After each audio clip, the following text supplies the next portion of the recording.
monde! Aujourd'hui, nous allons aborder un sujet qui est de plus en plus médiatisé, malheureusement, et qui touche majoritairement les femmes, mais aussi les hommes. C'est donc la raison pour laquelle les ressources à la fin du vidéo sont bons pour tous et pour toutes. En effet, il est question de la violence conjugale. J'ai avec moi aujourd'hui une invitée, une personne ayant vécu cette problématique, qui est ici pour nous rappeler que derrière chacune de ces statistiques, derrière chaque nombre, se trouve une vraie personne. La violence conjugale est souvent connue comme étant physique. Mais il existe également la violence verbale, sexuelle et économique. La violence conjugale comporte 4 phases, soit la tension, l'agression, la justification, puis enfin la réconciliation. Le cycle s'installe progressivement. Il est mis en place par l'agresseur qui lui permet de maintenir sa dominance sur la victime. Ce qui fait aussi qu'on vit dans la peur. Puis, dis-moi, pourquoi vous restez avec votre agresseur? La peur des représailles, l'isolement social, la peur du jugement, l'espoir constant que notre partenaire va changer.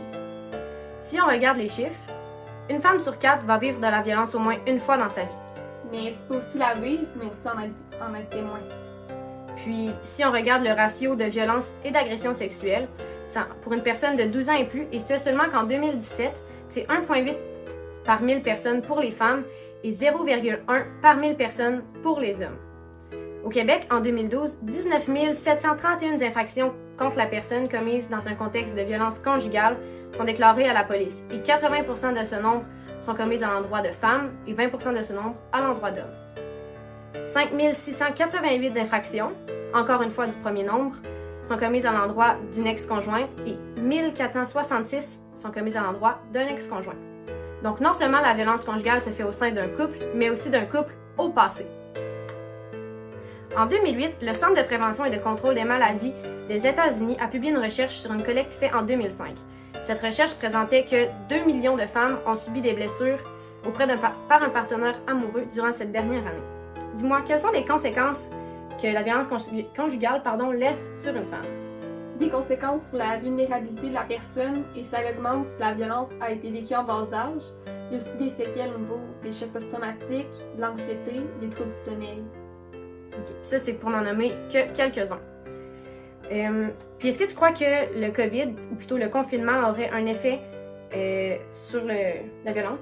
Je crois que oui, il y a eu une énorme hausse. Donc, tu as raison. Dans 9 des plus grosses métropoles des États-Unis, on a pu rapporter une hausse de 20 à 30% des appels, puis même dans certaines régions, on va avoir une hausse de 62%. Il faut aussi se rappeler que la plupart des victimes sont confinées avec leur agresseur et il pourrait donc être difficile de rejoindre des ressources ou même le 911. Si vous êtes témoin, victime ou encore avez des questions sur ce sujet, on vous invite à rejoindre les ressources qui sont présentées, soit SOS Violence, le CIS de la Mauricie ou tout autre CIUS de votre région, le CAVAC pour les victimes et le 911 en cas d'urgence. Merci!